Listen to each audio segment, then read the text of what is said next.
Hey guys, I'm Courtney. I'm an Alabama licensed realtor with Keller Williams, primarily working in the Auburn, Opelika area, and I'm here to answer some of your questions. All right, so the first question we have, Courtney, is why now? All right, so question number one is the credit score requirements. What type of credit score does people need to qualify for a house, or what's the lowest score that can get them into a home? So for FHA, the minimum credit score is at 580. In some cases, they'll take a 500, but you have to put 10% down, a 10% down payment on the purchase price of the house. But the minimum score is at 580. Conventional loan, minimum score is at 620.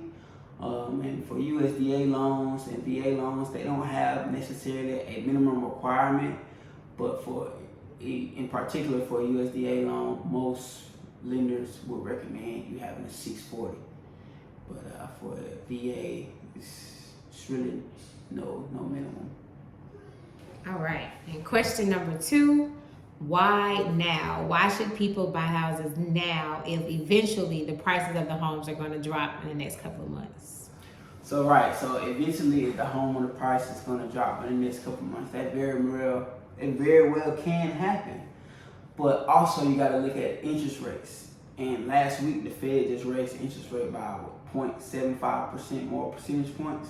So that's going to be very crucial when it comes down to making your mortgage payment. So for example, let's say today you bought a house and got pre-approved, and they told you your mortgage payment is $1,400 a month. All right, because the Fed is raising interest rates, instead of paying $1,400 a month, you're now going to be paying $1,800 a month. So you can go from being able to afford the house to being able to not afford the house. And on top of that, you can always refinance your loan later on. So right now, interest rates at about almost 7%.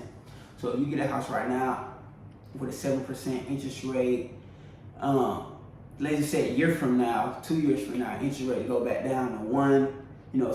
Some of the things we were seeing during the pandemic, you can refinance and bring your monthly payment down dramatically. So yes, they're predicting that the price of homes is going to be falling soon, but let's just say the price of the home goes up. So right now you get under contract, the purchase price $300,000. We just speculate. Let's give an example. Let's say a year from now, the market goes up.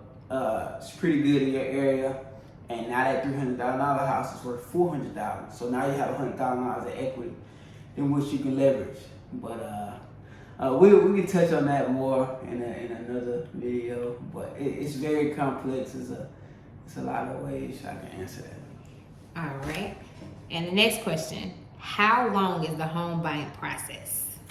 It varies. When it comes to buying a new build, you could be waiting 8 months to, you could get under contract right now and then not close it to December.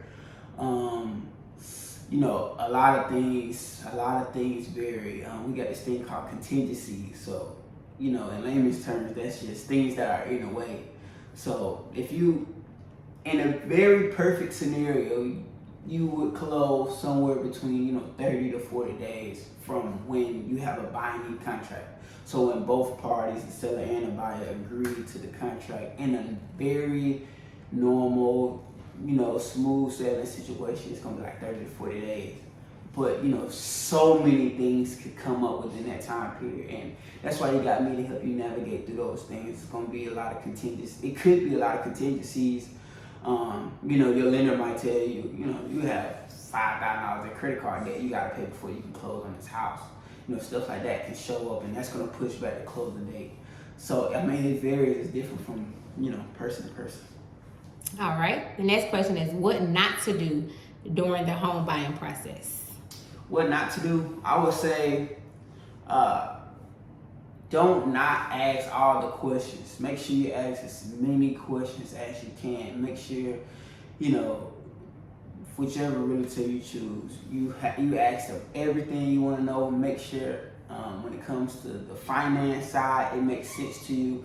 So, for example, I would say what not to do. I would say don't put yourself into a situation to where you can't afford the house. So if you know, because the lender's gonna do is when they're calculating what you're gonna be pre-approved for, the lender's gonna take your gross income. So, you know, let's just say you make $6,000 a month. The lender's gonna say, okay, they make $6,000 a month, and that's how you're gonna get pre-approved. But, you know, they're not accounting for taxes and other things. So, you know, it may say gross 6,000, but you know, you take home maybe 4,500, you know what I'm saying? Mm-hmm. So don't put yourself into a situation to where you know, you can't make your payment. Another thing, you know, make sure don't have unrealistic expectations. Have realistic expectations. You may not get everything you want in the house, but make sure you lay down a foundation for must-haves and non-negotiables. And you know, yeah, we can go on that all day. So they shouldn't buy a car or anything like that. Oh, don't make no big purchases. We gotta make sure that the loan closes. Don't make any big financial purchases during that time. Gotcha. All right, the next question. What sets you apart from other realtors? Why should they work with you? I'm young. I'm hungry. But if I can just, you know, talk about one thing for sure, it's, you know, my availability. You know, a lot of realtors, they work a job, and you know, real estate is my full-time thing. So when you need me, you know, if you got a call at 9 o'clock at night, you know, I'm gonna answer. You know, I'm a regular guy. You know, you got a question at 10 p.m. You know, I'm just always available. So yeah. Gotcha. So sun up, sun down, they can depend on you. Yeah, I'm always available. All right.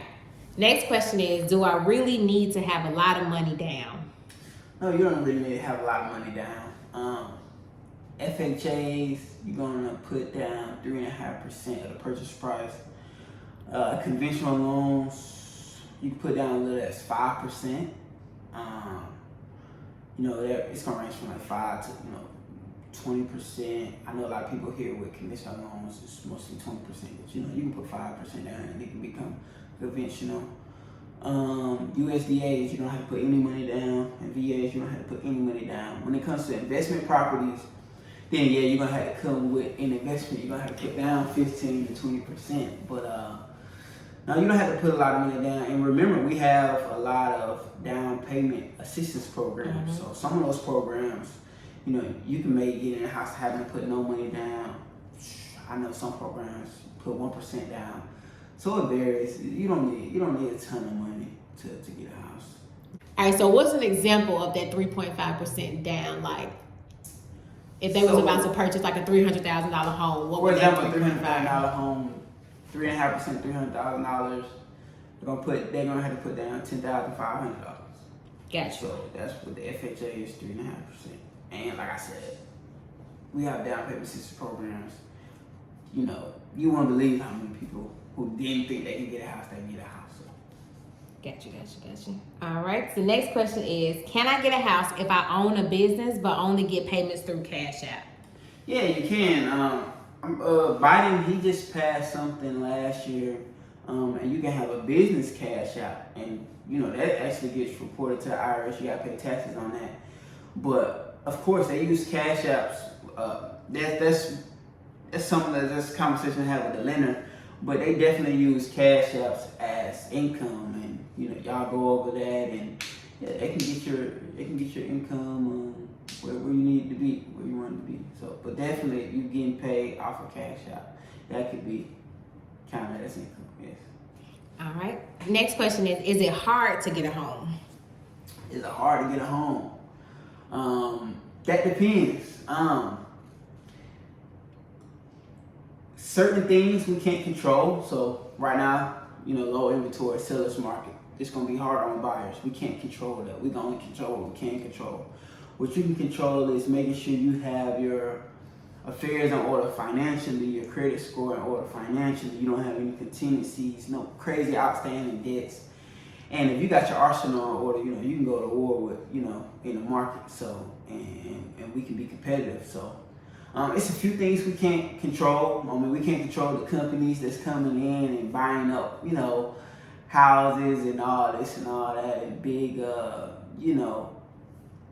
entities doing things. But in a normal situation, it depends. It can be hard, and in certain situations, it's not hard at all. So. But they got you working for, working for. Yeah, I'm gonna do what I gotta do. All right. All right. The next question is, how do I know how much house I qualify for? Oh, that's more so of a lender question. They have these formulas and these things that at their disposal that they can pre-qualify you with.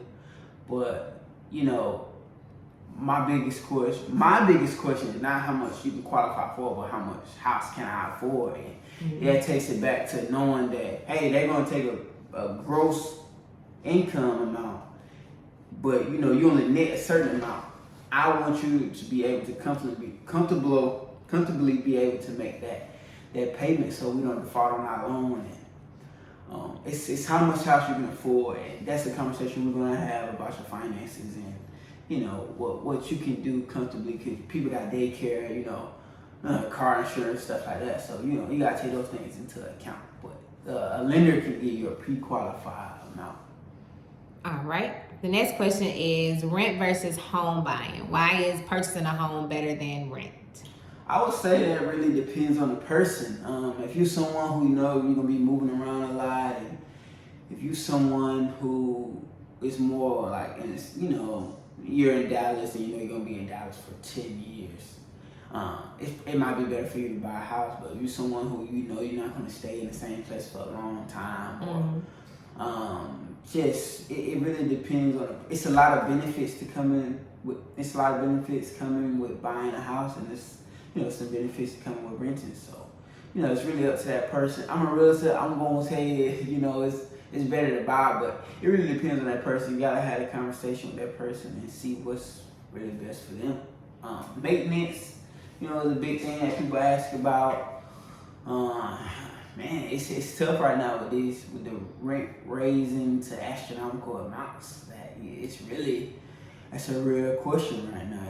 In some cases, it's better to buy than to rent, but it's really up to the person.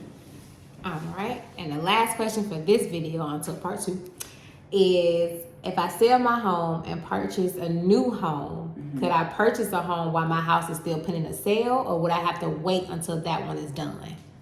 Oh yeah, you can definitely sell. So you're saying you're going to purchase a new house, but you're saying, should I wait till this other house sells first? Like they're saying, like they currently own a home and they're selling their home, but they're trying to purchase a new home while they're still in the process of selling their own home, their older home. All right. And do they have to wait till that house to sell? Right. No, you don't have to wait. You don't have to wait. There's something more that that's why I come in. We strategize those things because let's just take for example, you're a veteran and you use your COE or certification of eligibility. So in certain cases, you can't, if you used up that loan, you can't necessarily buy a house with that VA loan. So you have to, in essence, sell that house to get that VA loan. But we might be able to strategize it to where, hey, let's get you under a conventional loan. Right. And then when this house sells that you use the VA loan house to buy with, once that sells, then we can actually use the VA loan because now you're going to have your certification of eligibility again to be able to purchase a new home. And, it's common in a lot of contracts that you might say, hey, well, this contract is contingent upon my new house closing on X amount of date. So, and we put in a contract, if it doesn't close, then, we can renegotiate the contract, so forth and so on. But it's a strategic thing. You don't have to wait for the house to sell before you can finish the process of buying a new one. Got you. Well, that's all the questions that we had for today for part 1. Is there anything you need to say? Good questions. You can ask me any questions. We're realtors. People think that car salesmen. We're not car salesmen. There's so many regulations. It's so many laws that that keep us from doing certain things. We're supposed to always act in good faith. Yeah, so it's not like, something that you could just get pressured into, and they're just not like giving a house overnight. Right. So, you know what I'm saying? They're just not giving them away and stuff like that. So it's a process. It always starts with a question. You can ask me questions, and you can always ask realtors questions. They'll be happy to answer them. It's not something that someone's gonna try to force you to do something. So Gotcha. yeah, we're comfortable. We're people that you can be comfortable with. So, right. What's your social media so they can follow you or ask you questions? Or Instagram agent CRJ, if I'm not mistaken. No, Instagram is CRJim, RE. If you just type my name, Courtney Jimmerson, then you'll be able to see me. And TikTok agent CRJ. Same thing with Twitter, Courtney Jimmerson. Just type in my name, I'll come right. And if they want to email you, you gotta. Courtney Jimmerson at KW.com. Alrighty. Yep. Well, thank you so much for this video, and we're gonna come back with part 2. Hey, I'll see y'all next time.